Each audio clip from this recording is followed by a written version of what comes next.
ces tweets et avant ces nouvelles infos un peu d'aujourd'hui, quoi.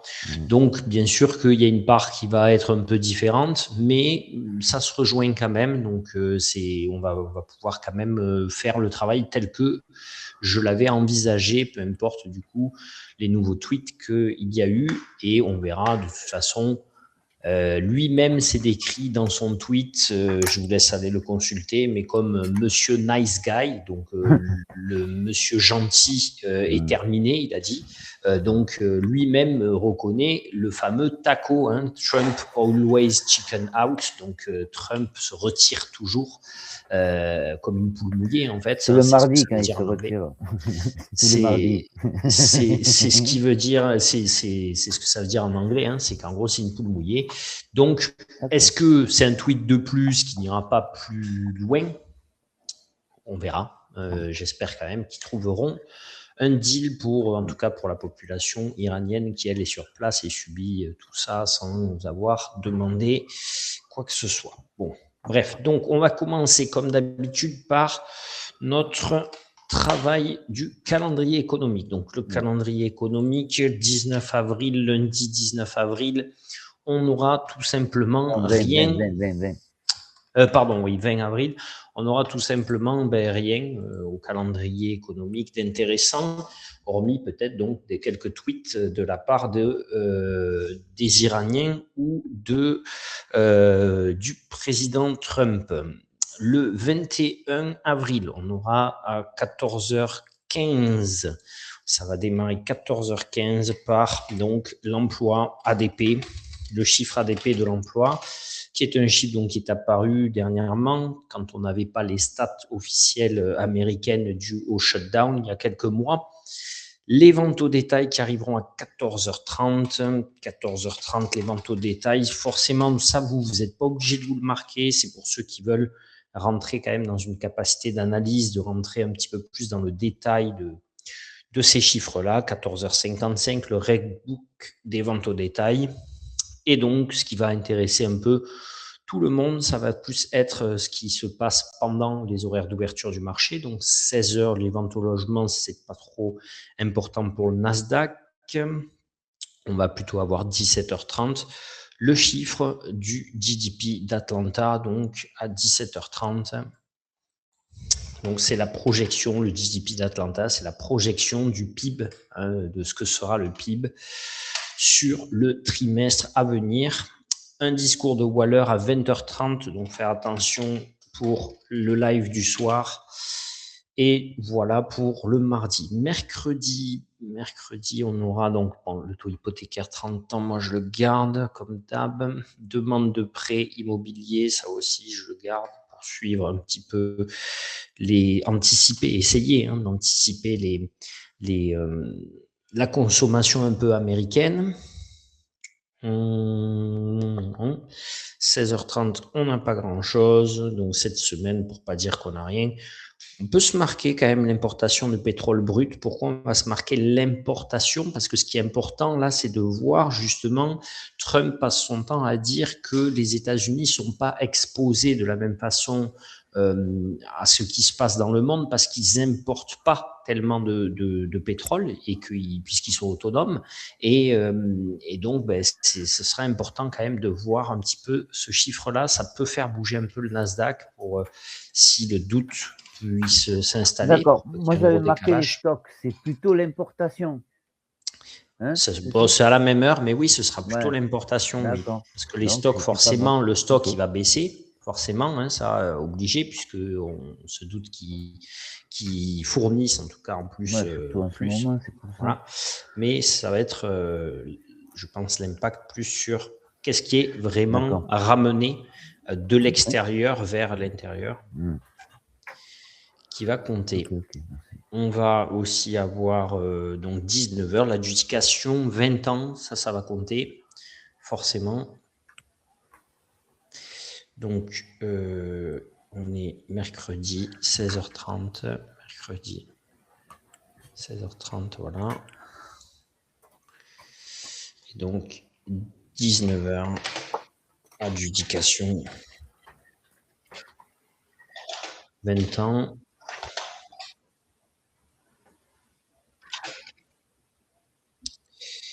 Le 23 avril, on va bien sûr, comme d'habitude, avoir les chiffres du chômage à 14h30.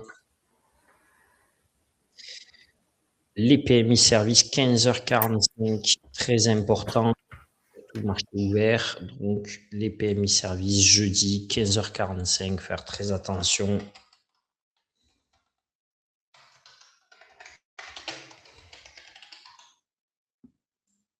Ça, marquez-vous-le en gras pour penser en live, en direct, le jour J, même si vous n'êtes pas sur le live, de bien, avant de démarrer la session, lire votre feuille, 15h45, bam, il ne faut pas que je sois en position, vraiment, parce que ça peut être une bougie qui vous tue le compte.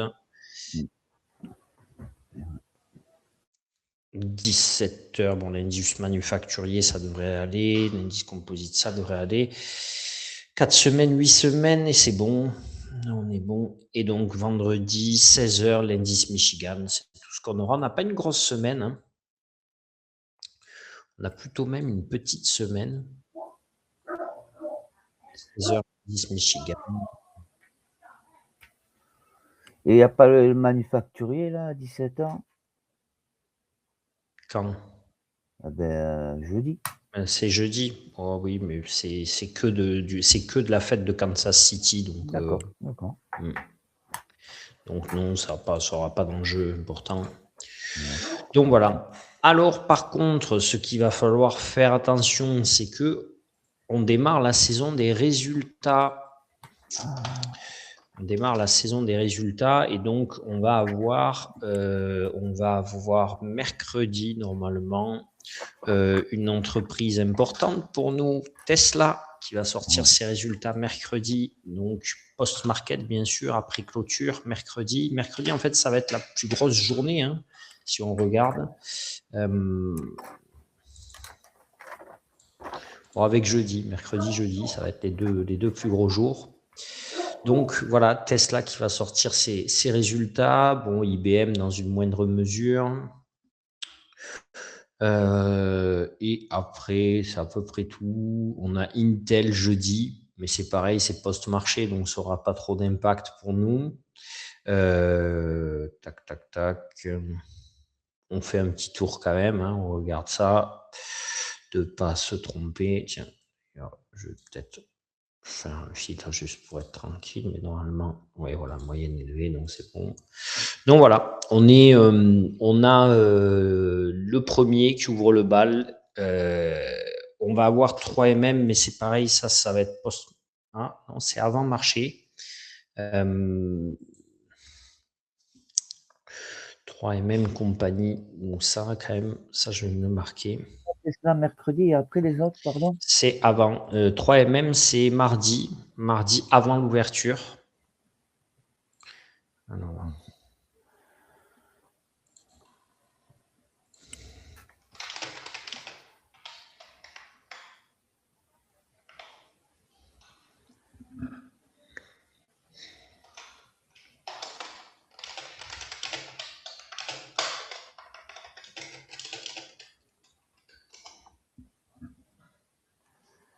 Ouverture à minuit.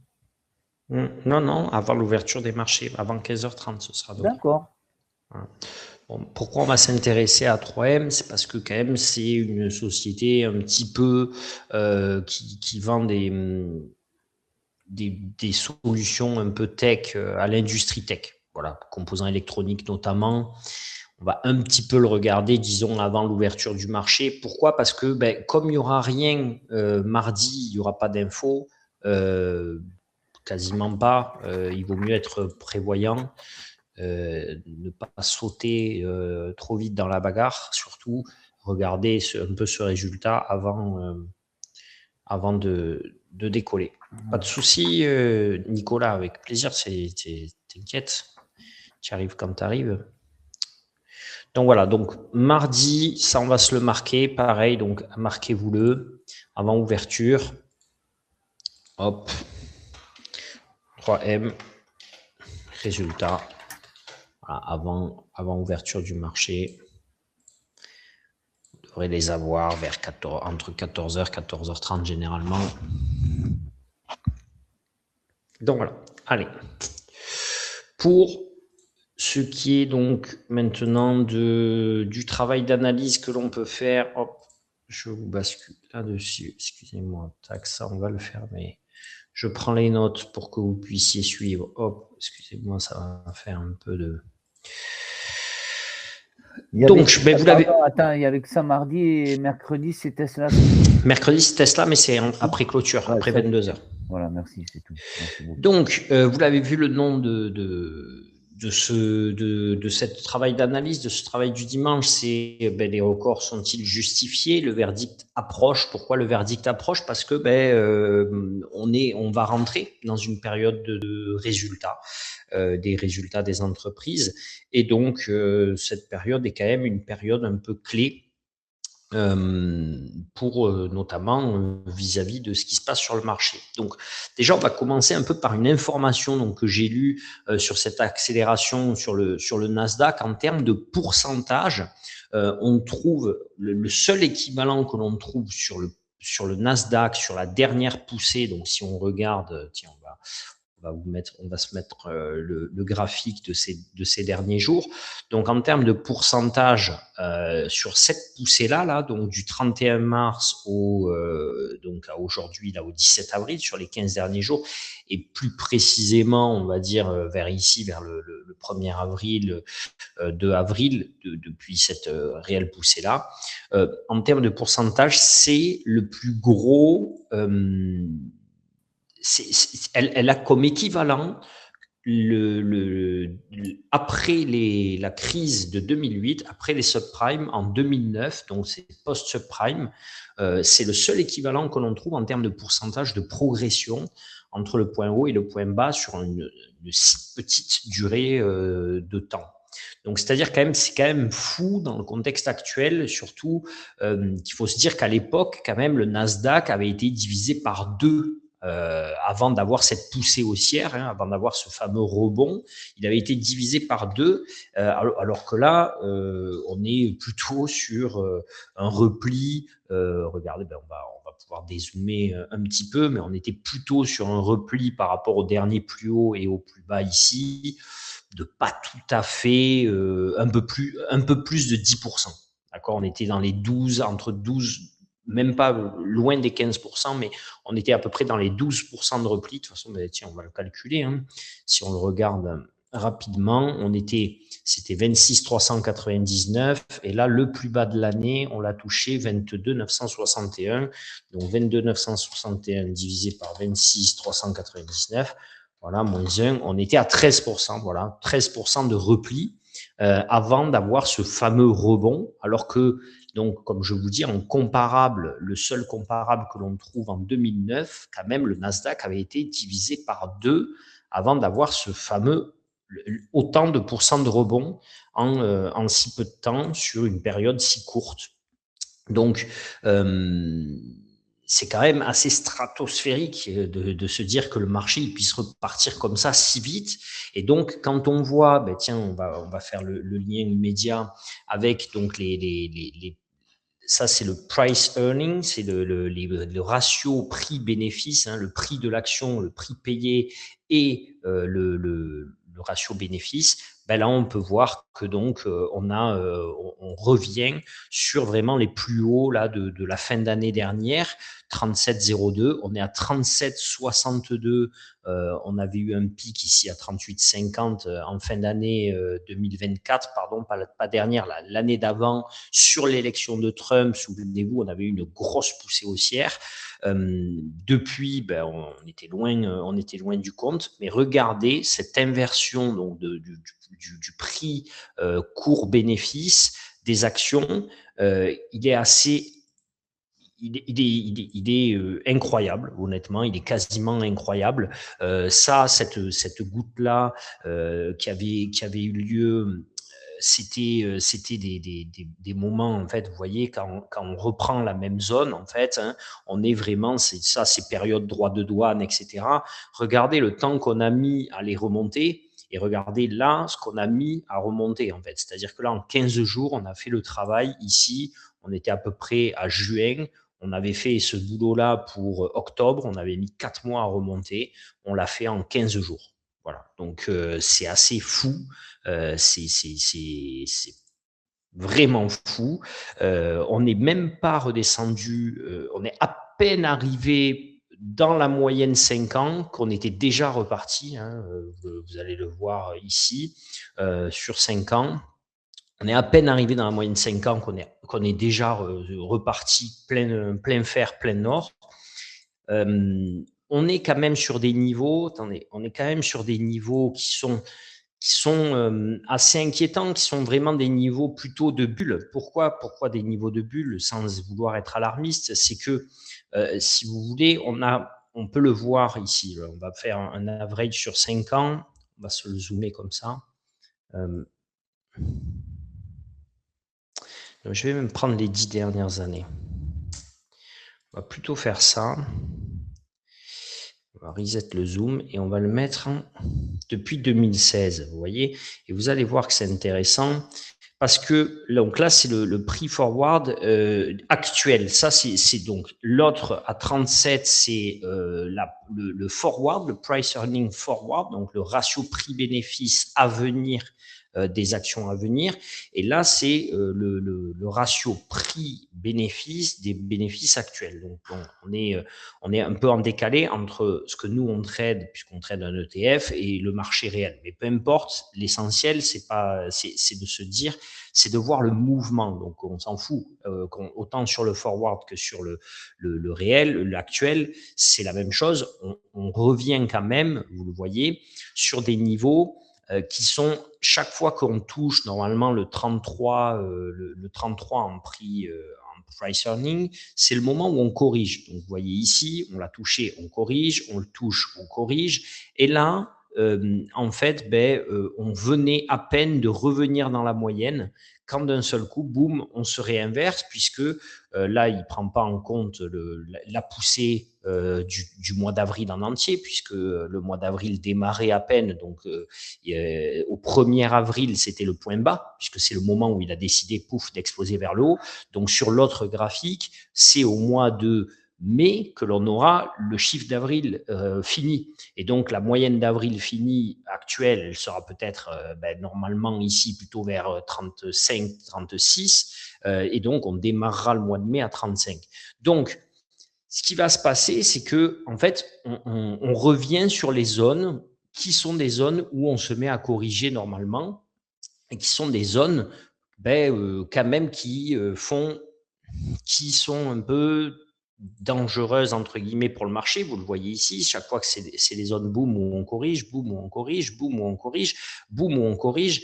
Et normalement, on a du mal à casser cette zone-là.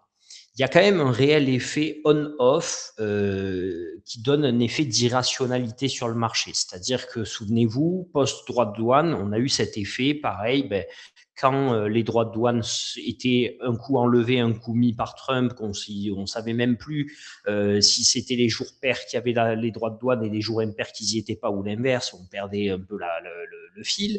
En tout cas, ce qui est sûr, c'est que le marché, à moindre tweet, moindre news, boum, il partait fort vers le haut. Et donc, à un moment donné, il n'a eu presque que plus d'inquiétude par rapport à ça, en se disant de toute façon, même quand il dit qu'il va mettre 70%, le lendemain il dit que ça va être 10%, donc on le laisse dire et nous on repart. Et donc cet effet là on-off avec vraiment une grosse presque un marché qui est quasiment irrationnel, hein, ça amène quand même une vraie question. La vraie question, c'est de savoir quel est réellement le target dans ce contexte-là, moi je trouve. Et donc, on peut voir que quand le marché, donc comme je vous disais, il a eu besoin de corriger, généralement, il était sur ces hauteurs-là et que on est reparti fort pour aller chaque fois plus haut. Mais c'était toujours pour des phases, quand on le regarde sur du 10 ans.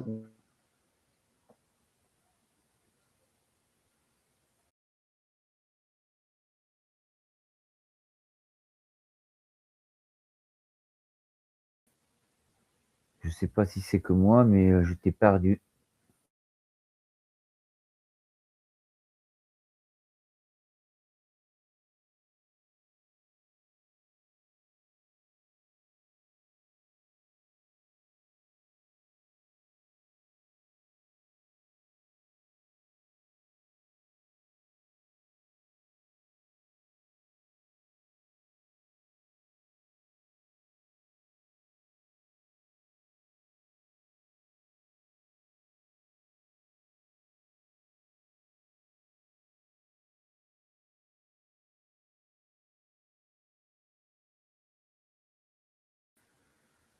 Il va revenir, je pense.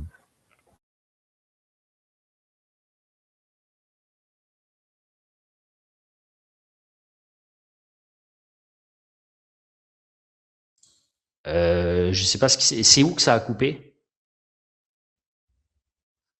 Ça a coupé où? Là, c'est bon, c'est cool. Ça a coupé à quel moment? Ah, il y a quand tu te demandais si c'était sain, en gros, t'as pas dit sain, mais est-ce que c'était. Alors, je suis désolé parce que du coup, bon, donc, on a cet effet donc sur le marché de on-off. Je ne sais pas si ça vous l'aviez Oui, entendu. tu l'as dit ça. Voilà, donc où on a quand même une irrationalité avec quand on revient sur le marché, on revient très fort.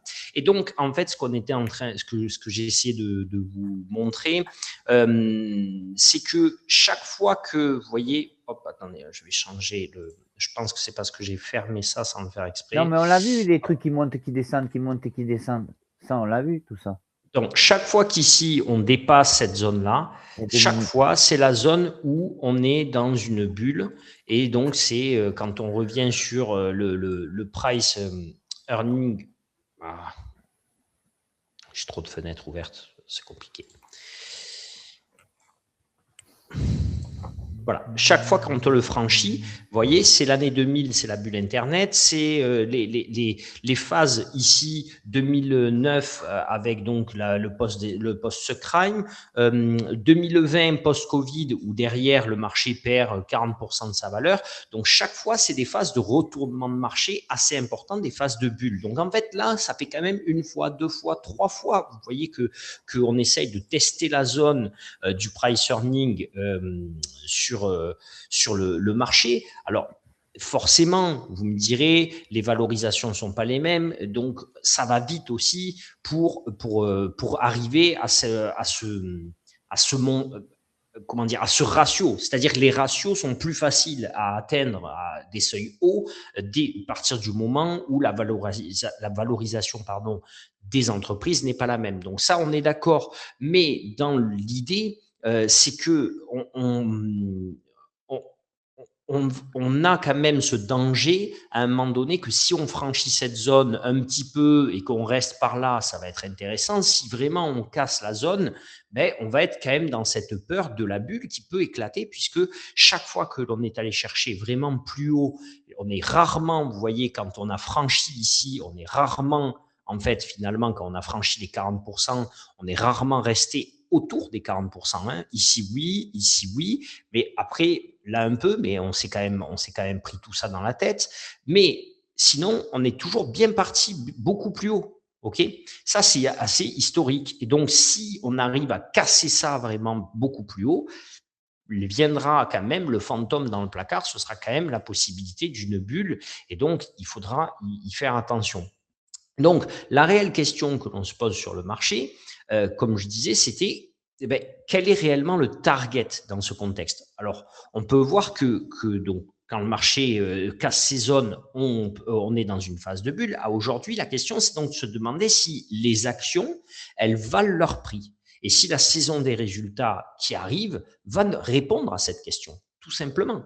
Parce que si les actions, si les entreprises publient des bons résultats, alors forcément, le marché sera dans le vrai, les actions vaudront le prix que l'on est en train de pricer. Forcément, dans ce contexte, on va pouvoir aussi se demander si la Fed, elle va pouvoir reprendre les baisses de taux. Là vient donc le quid de la question des taux.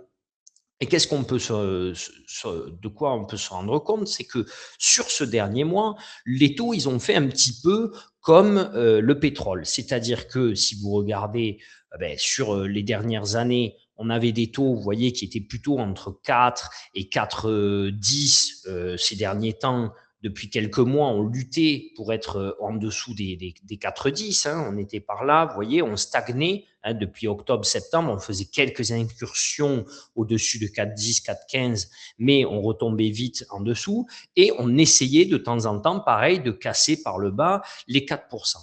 Et depuis donc la guerre en Iran, on a eu une poussée jusqu'à même presque 4,40, pas loin de 4,50. Qu'est-ce qu'on se rend compte? Donc, c'est un peu à l'image du pétrole. On n'a pas, à aujourd'hui, les taux retombent. On est retombé à 4,28 ou 4,24, vous le voyez là. Mais quand on a atteint 4,42 et qu'on finit à 4,24, alors qu'on était à 4, on a toujours pris un delta de 24, de 0,24 points, de 0,24, 0,25, hein, puisque 24,8, 0,25, c'est une baisse de taux complète de la Fed, hein, que là, on a pris dans le taux 10 ans. Et un peu comme la hausse sur le pétrole. Si vous regardez la hausse sur le pétrole, regardez, on va prendre le temps vite fait de se le mettre. Tiens, on va se le mettre là. Regardez, si on prend le pétrole, ok, le pétrole, il part quand même de 70, arrive la guerre, boum, il explose jusqu'à 120, ok, il est monté à 120, de 70 à 120, à aujourd'hui, il a corrigé, mais il est quand même à 90. Donc, il est quand même en progression de la moitié de ce qu'il avait pris au total, d'accord? Donc, ça reste quand même lourd à encaisser pour lui-même. Bon, tiens, j'arrive même plus à trouver le NQ.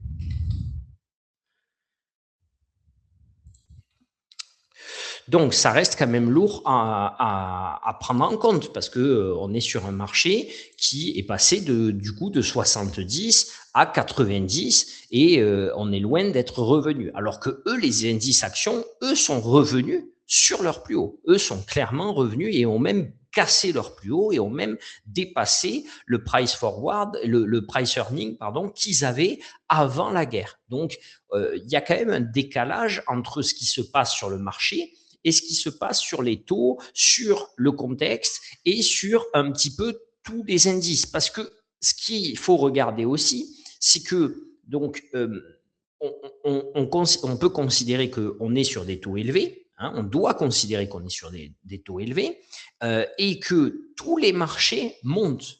C'est-à-dire que ce n'est pas que d'ailleurs que les indices actions qui montent, mais c'est que finalement, donc, comme on est en train de dire, les taux au global du mois, eux, depuis le début de la guerre, seront montés, le pétrole sera monté, l'or sera monté, etc. Donc, il y a quand même tout qui a plutôt grimpé depuis ce début-là.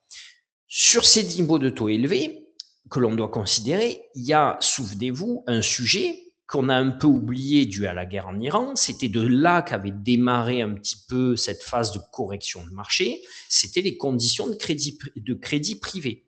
Et avec un sujet donc sur l'environnement de ce coût de financement, des coûts de financement qui ont changé.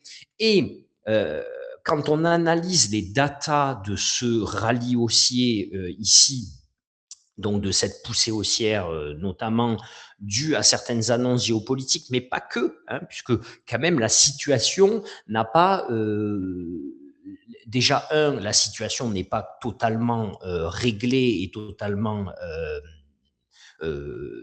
comment dire, bouclé en Iran. Hein, il n'y a pas c'est pas la fin de la guerre en Iran. Donc pourtant nous on a cassé les plus hauts. Et deux, on n'est pas du tout, on n'est pas encore sur un deal. Donc il y a eu des effets d'annonce certes, mais qui n'ont pas, c'est pas que les effets d'annonce qui ont fait pump le marché, qui ont fait partir le marché.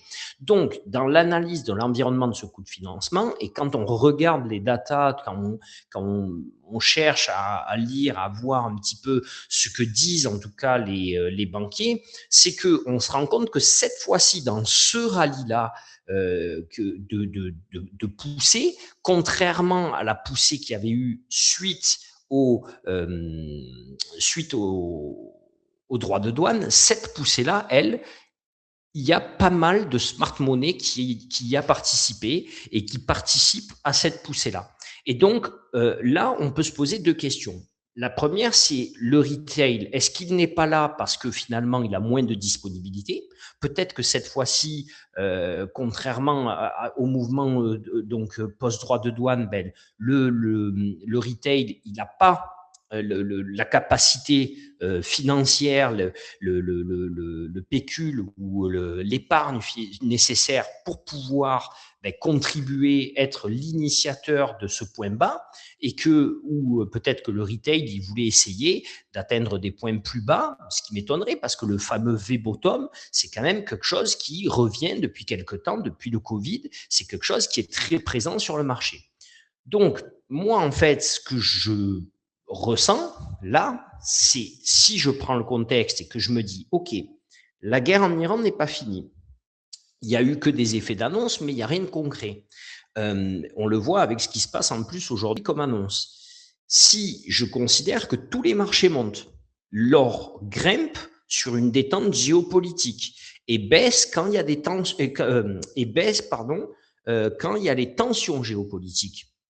C'est pas vraiment normalement ce qui se passe sur l'or. L'or, c'est censé être une valeur plus refuge que être tradé comme les marchés classiques. Donc, pourquoi l'or monte quand le contexte en Iran se détend? Quand on trouve un deal ou quand on annonce un deal, l'or monte.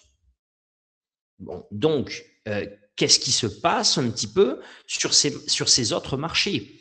Si on se dit que le pétrole, comme on l'a vu, et les taux, eux, ne sont pas vendus à la même échelle, c'est bien qu'il y a des acteurs et que dans les positions prises, la majorité est plus prise par la smart money, par les gros poissons, on va dire, du marché, plus que par le retail.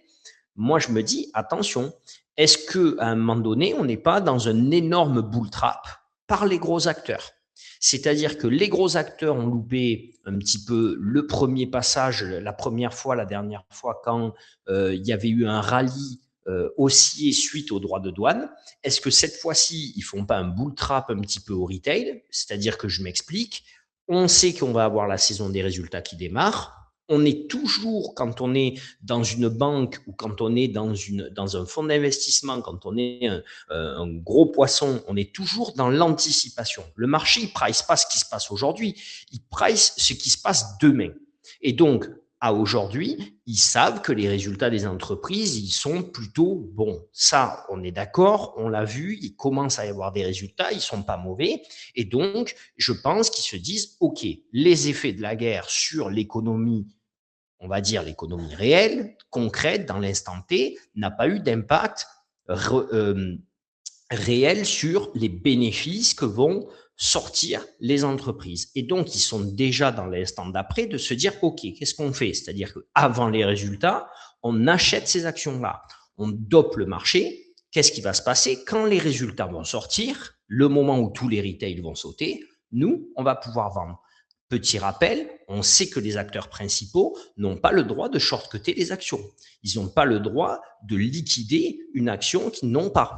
Donc, peut-être qu'ils sont en train de recharger les portefeuilles juste avant les résultats pour pouvoir avoir une vente potentielle plus intéressante sur des seuils plus intéressants lorsque les résultats vont sortir. Parce que les signaux macro, eux, ils sont toujours pas très beaux, quoi. Je veux dire, la consommation américaine, elle sort des résultats qui sont pas fous. Il n'y a pas de réel, il n'y a pas eu de parole, de prise de parole de la Fed qui nous explique qu'elle pourrait baisser ses taux. Elle est prise au piège entre un taux 10 ans qui est plus élevé que ce qu'elle voudrait comme taux directeur. Elle ne peut pas baisser ses taux avec un taux 10 ans à 4,25. Sinon, carry trade pour tout le monde. J'emprunte de l'argent à la Fed, je le prête au gouvernement américain, je me fais 1%. Mais qui ne le ferait pas? Je veux dire, bien évidemment que tout le monde pourrait se mettre à faire ça. Donc, tant qu'il y a de l'inflation à 3%, ça nous protège un petit peu des carry trade parce que il faut quand même. Mais si on mise que l'inflation ne va pas rester aussi élevée pendant les 10 prochaines années, la Fed ne peut pas non plus trop se décaler du cours du prêt du taux à 10 ans parce que sinon, elle risque des carry trade. Donc, en fait, vous voyez, économiquement, on est bloqué entre le taux directeur auquel on prête et le taux où les investisseurs prêtent au gouvernement, puisque ça, c'est dopé, tendu par un contexte géopolitique particulier. On est en même temps, les valeurs refuges réagissent entre guillemets un peu bizarrement parce que l'or grimpe, donc l'or est dopé et alimenté lorsque il y a de la détente géopolitique et il baisse lorsqu'il y a des conflits. Là, vous allez voir à minuit, je pense que l'or baissera et que le dollar américain, par contre, lui aussi va se renforcer. Parce que l'argent qui sort va plutôt vers le dollar. Et donc, à un moment donné, on est quand même un peu au milieu de ça, les actions qui peuvent péter leur plus haut et péter leur plus haut de 2%, quoi. Pas un petit peu, péter bien leur plus haut.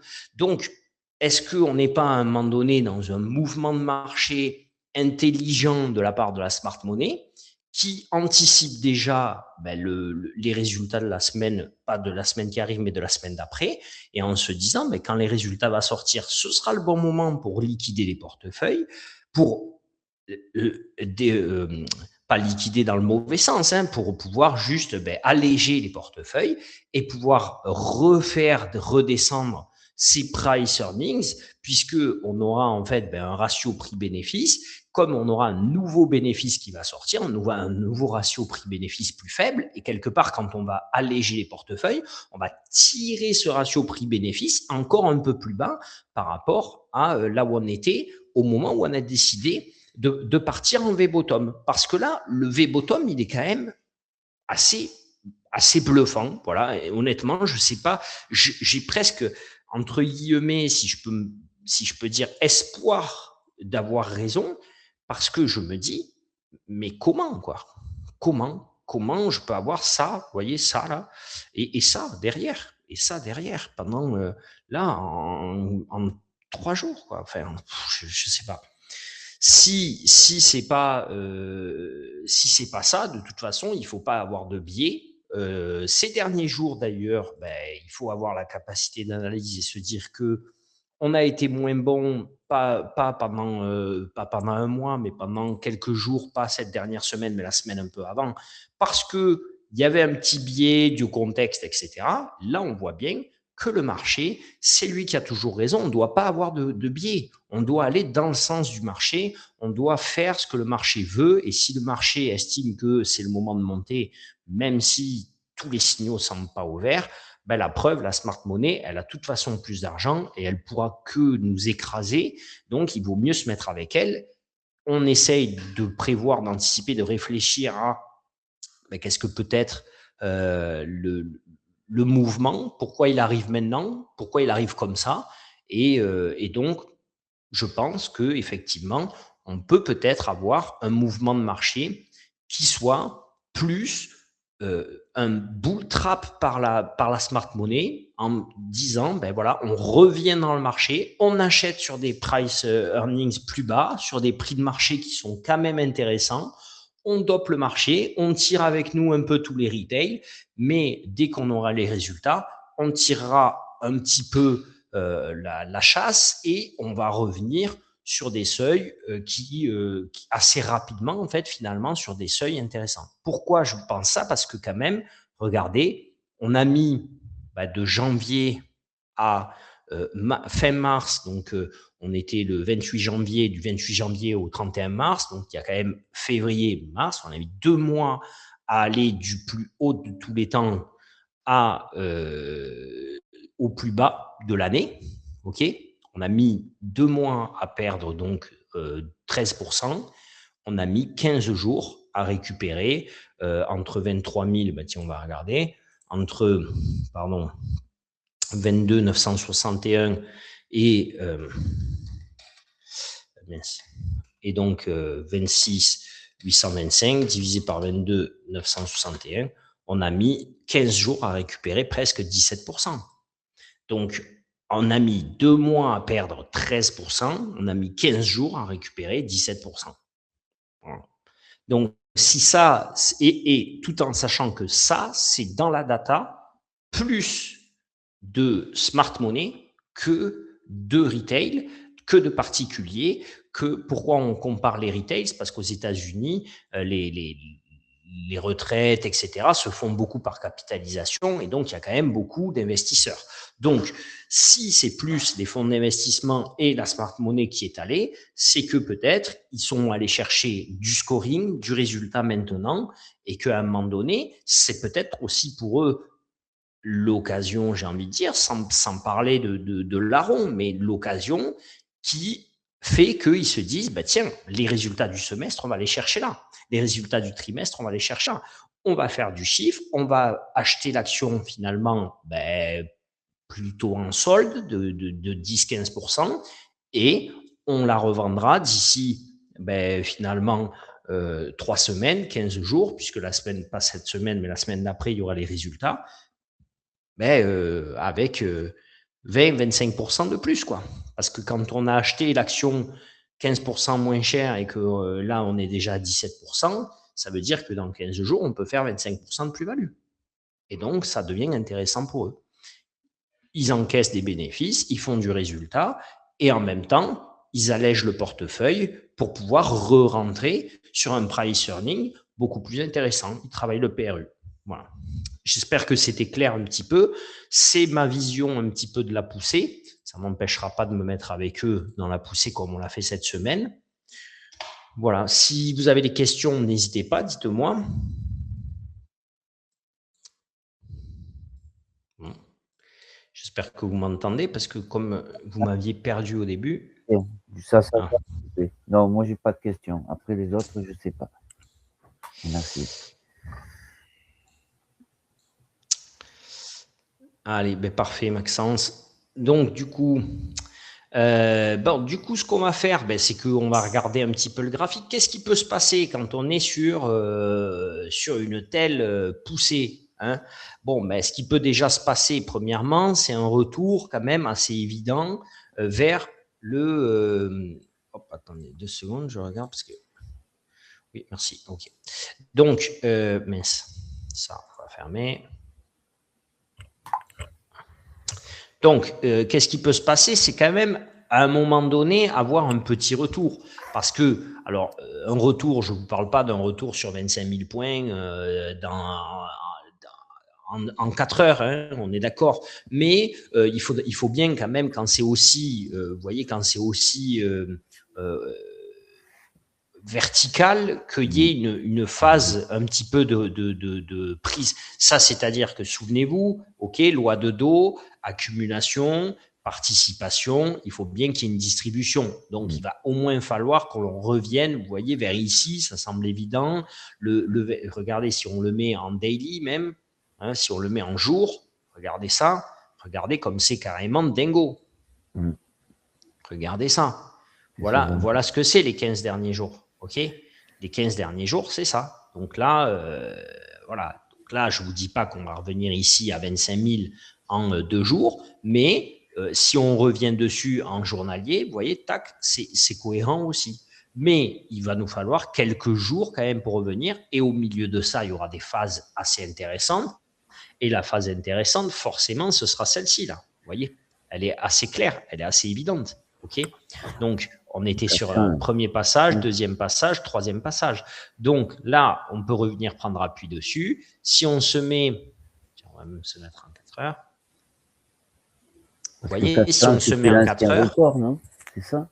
Ouais. Si on se met, mais c'est plus bas que 400. Si on se met en 4 heures, regardez là, boum, on a une montée, une petite latéralisation de 4 heures, boum, une montée, et là, une latéralisation quand même un peu plus longue avant d'avoir une nouvelle montée. Donc, ici, on est un peu plus bas. Hop, on va se mettre. Voilà, là, en 1 heure, on commence à avoir du rouge, et on voit que, vous voyez, c'est plutôt bas du jour précédent, 275. Ah tiens, non, c'est bizarre, pile 275,50. Oh là là, ça c'est le plus bas du jour. Et donc, on pourrait se dire que entre 320, vous voyez, 325 et 275, là, cette zone de 300, finalement, ça peut être la zone où on peut reprendre appui. Et en tout cas, quoi qu'il en soit, si on ne repart pas vers les plus hauts, à un moment donné, avoir une réaction du marché, parce que le marché, il peut pas descendre, il va pas descendre notamment non plus en ligne droite d'un seul coup comme ça. Il va bien du coup nous faire au moins ça, tac, pour après redescendre comme ça. On est d'accord. Hein. Donc, s'il revient sur cette zone là de 300, vous voyez, il est 330 la R2M, mais il peut la tester un peu plus basse, à mon sens. Donc moi, j'aime bien l'idée, voilà, d'être vers les 310, 305. Là, j'aime bien l'idée d'être un peu plus haut, de ne pas prendre non plus. Faut faire attention quand même parce que le 275 peut peut-être venir chercher 275 et se retourner. Mais je pense qu'il y aura une idée de FOMO, il y aura une idée de peur de louper le rebond et qu'il pourrait rebondir vers les 300 ou 320 et repartir. Dès qu'on le voit repartir, on peut rentrer avec lui. Donc ça, quand même, on va se le mettre. Pourquoi? Parce que forcément, hein, vu le contexte, vu ce qui a été dit, si d'ici là, on ne trouve rien, je ne vois pas comment on pourrait ouvrir lundi quand même sur du bleu. Okay, donc là, je pense que dès l'ouverture, on peut perdre un petit pourcent, un bon pourcent même. Tiens, on va regarder si... Voilà, ça nous amènerait donc vers là, 26 550. Ici, tac, ça semble cohérent. Moi, je pense que sur l'ouverture, on peut être à 26 550, 26 500. Après, avoir une phase un peu de rebond vers les 600 sûrement. Et puis, tranquillement, aller chercher sur l'ensemble de, alors peut-être pas sur l'ouverture européenne, mais sur l'ensemble de la journée, aller plutôt chercher les 26 300 pour avoir ce rebond. Parce que si je compte 26 300 divisé par 26 825, ça me fait perdre 2% sur la journée. Vu le contexte, c'est pas déconnant. D'accord? Sur la journée de lundi, s'il n'y a pas d'autres nouvelles entre-temps. Donc, ouverture minuit, je pense vers 550. D'accord? 26 550. 26 500 en point bas. Rebond jusqu'à, donc, on va dire au moins 609 là, vous voyez.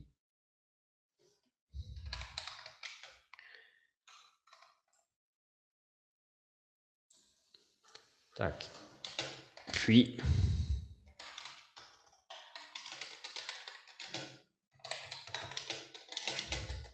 direction 26 300 sur la journée de lundi.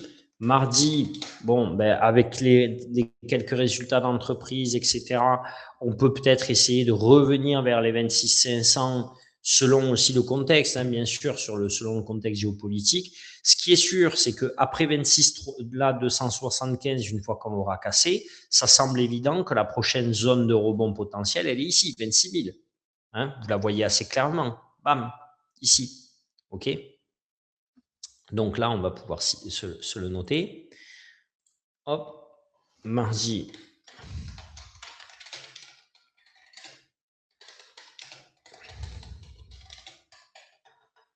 « 26 000, bien sûr selon le contexte, hein, parce que voilà. Et donc après, mercredi, on va avoir en fin de séance, donc on peut, si on doit revenir, pareil, hein, 25, là presque 25 600, ça peut être une zone intéressante, ok.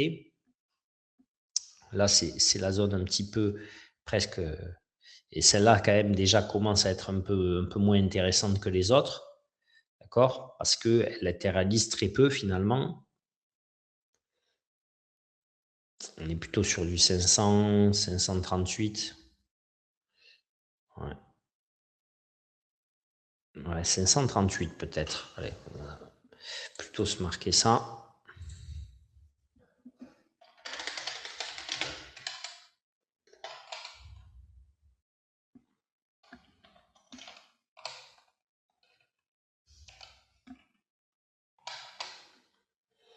Voilà. Le 600, le 26 000, là, on le voit bien, il marche bien. Ça, c'est OK. Ah, le 25 862, regardez, on avait notre trait là. Donc celui-là, il a bien marché aussi, je pense. Vous voyez, il avait bien marché là, il avait bien marché là. Donc celui-là, on va l'avoir. 25 862, on peut se le marquer.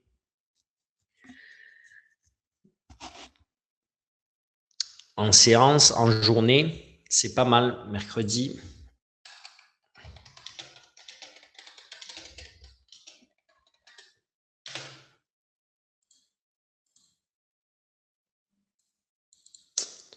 Ouais. Et après, ciao Maxence, à bientôt. Et donc après, voilà, je pense qu'on aura du mal, à mon sens, à retourner à 25 000 points. Hein. Faut peut-être pas exagérer parce qu'il est tellement monté haut, presque à 900, que forcément, si on fait 25 000 divisé par 26, 825, ça nous ferait perdre 7% sur la semaine, 6,80. Ça me semble un peu chaud quand même de perdre 6% sur la semaine, sans mauvaise nouvelle, sans nouvelle. Bon, bien sûr que s'il y a une bombe qui tombe pas au bon endroit, je vous dis pas que c'est impossible, mais ça semble quand même un peu le schéma plus compliqué, quoi. Voilà. Donc, à mon sens, voilà ce qu'on peut aller chercher. De toute façon, Tesla au milieu nous redonnera le target. Si Tesla fait du chiffre et fait ce qu'il faut, on aura un bump haussier qui nous ramènera dans la zone 26 000. Ok. Je pense que on devrait tergiverser autour des 26 000 sur la semaine parce que finalement, si ça se passe comme prévu, si on va bien à 26 500 là à l'ouverture, que lundi, il y a rien qui s'arrange et que donc on descend plutôt vers les 26 300, progressivement, on va revenir vers les 26 et après, c'est Tesla qui nous dira un petit peu si on reste entre 26 300 et 26, quoi. Voilà.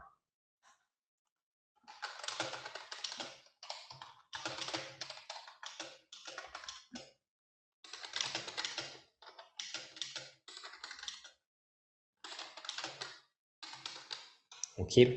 Est-ce que c'est assez clair pour tout le monde? Nickel pour moi, merci. Bon, alors c'est bon.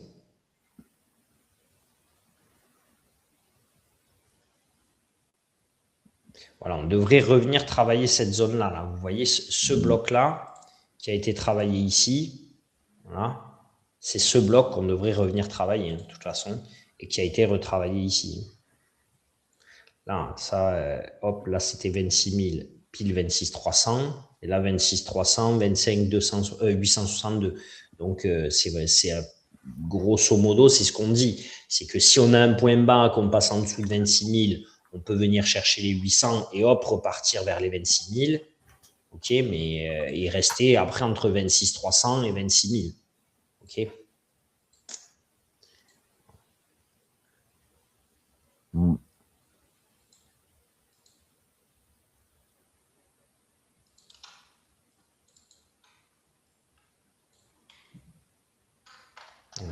Attendez,